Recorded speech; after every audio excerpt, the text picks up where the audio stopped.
بسم اللہ الرحمن الرحیم اعوذ باللہ من الشیطان الرجیم بسم اللہ الرحمن الرحیم الحمد لأہلہ والصلاة علی اہلہا اما بعد فقد قال اللہ تعالی فی کتابہ المجید وفرقانہ الحمید وقولہ الحق بسم اللہ الرحمن الرحیم وَمِنَ اللَّيْلِ فَتَحَجَّدْ بِهِ نَافِلَةً لَكَ عَسَىٰ أَن يَبْعَثَكَ رَبُّكَ مَقَامًا مَحْمُودًا۔ اللہ رب العزت ارشاد فرما رہا ہے، اور رات کے کچھ حصے میں نماز تہجد کو پڑھا کرو۔ یہ نماز تہجد تمہارے لیے ایک اضافی عبادت ہے، یہ نماز تہجد تمہارے لیے ایک نافلہ عبادت ہے۔ کیوں پڑھی جائے؟ اس لیے کہ یبعثک ربک مقاما محمودا، تاکہ تمہارا رب تمہیں مقام محمود تک پہنچا دے۔ امام جعفر صادق علیہ السلام ارشاد فرماتے ہیں کہ رات کو نماز تہجد پڑھنے کے 4 فوائد ہیں۔ اگر کوئی شخص نماز تہجد کو پڑھتا ہے تو اس کے لیے 4 فوائد ہیں۔ پہلا فائدہ کہ بیماری کے لیے صحت ہے۔ دوسرا فائدہ خدا کی رضا حاصل کرنے کا ذریعہ ہے۔ اگر انسان چاہتا ہے کہ خدا مجھ سے راضی ہو جائے تو وہ نماز تہجد کو ادا کرے۔ تیسرا فائدہ انبیاء کرام کا اخلاص ہے۔ اور چوتھا فائدہ خدا کی رحمت کو طلب کرنا ہے۔ اگر کوئی شخص کہتا ہے کہ میں خدا کی رحمت کو طلب کروں تو اسے چاہیے کہ نماز تہجد کو ادا کرے۔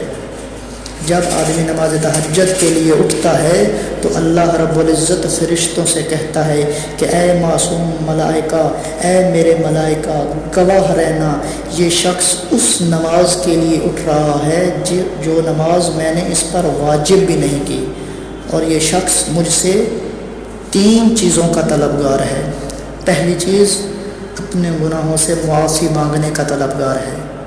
دوسری چیز توبہ قبول کروانے کا طلبگار ہے، اور تیسری چیز اپنے رزق میں اضافے کا طلبگار ہے۔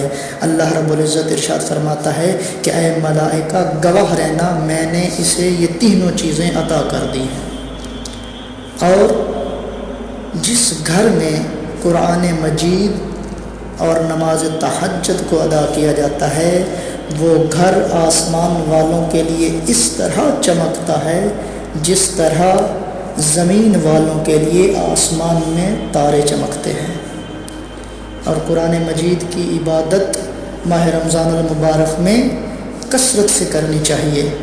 مولا رضا علیہ السلام ارشاد فرماتے ہیں، من قرأہا فی شہر رمضان آیۃ من کتاب اللہ کان کمن ختم القرآن فی غیرہ من الشہور۔ امام رضا علیہ السلام ارشاد فرماتے ہیں، جو شخص ماہ رمضان المبارک میں قرآن کریم کی ایک آیت کی تلاوت کرتا ہے تو یہ اس شخص کی مانند ہے جس نے دوسرے مہینوں میں ختم قرآن کیا۔ یعنی دوسرے مہینوں میں، رمضان کے علاوہ دوسرے مہینوں میں اگر تم ختم قرآن کرتے ہو اور رمضان المبارک میں ایک آیت قرآن مجید کی پڑھتے ہو تو اس کا ثواب اس کے برابر ہے۔ ماہ رمضان المبارک کے دنوں میں اور راتوں میں بہترین عمل جو ہے وہ قرآن مجید کی تلاوت کرنا ہے، کیونکہ قرآن مجید رمضان المبارک میں ہی نازل ہوا ہے۔ اور روایات میں بیان ہوا ہے ہر چیز کا ایک موسم بہار ہوتی ہے، اور قرآن مجید کی جو موسم بہار ہے وہ رمضان المبارک ہے۔ ہمیں چاہیے کہ رمضان المبارک میں کثرت سے قرآن مجید کی تلاوت کی جائے، اس لیے کہ اللہ نے انسان کو دل اور دماغ کی شکل میں ایک خاص قسم کی دولت عطا کی ہے، اور قرآن مجید انسان کو اس عقل اور شعور کے ساتھ کے استعمال کے لیے جھنجھوڑتا ہے۔ یہ جو قرآن ہم تلاوت کرتے ہیں یہ انسان کو عقل اور شعور کے ساتھ جھنجھوڑتا ہے۔ اور کیا کہتا ہے اللہ رب العزت قرآن مجید میں ارشاد فرماتا ہے، افلا یتدبرون القرآن ام علی قلوب اقفالها۔ تو کیا یہ لوگ قرآن مجید میں غور و فکر نہیں کرتے، یا ان لوگوں کے دلوں پر تالے پڑے ہوئے ہیں؟ کیا یہ غور سے قرآن مجید نہیں پڑھتے؟ بس آخر میں دعا ہے اللہ رب العزت سے کہ ہمیں رمضان المبارک میں کثرت کے ساتھ قرآن مجید کی تلاوت کرنے کی توفیق عطا فرمائے۔ وآخر دعوانا الحمد للہ رب العالمین۔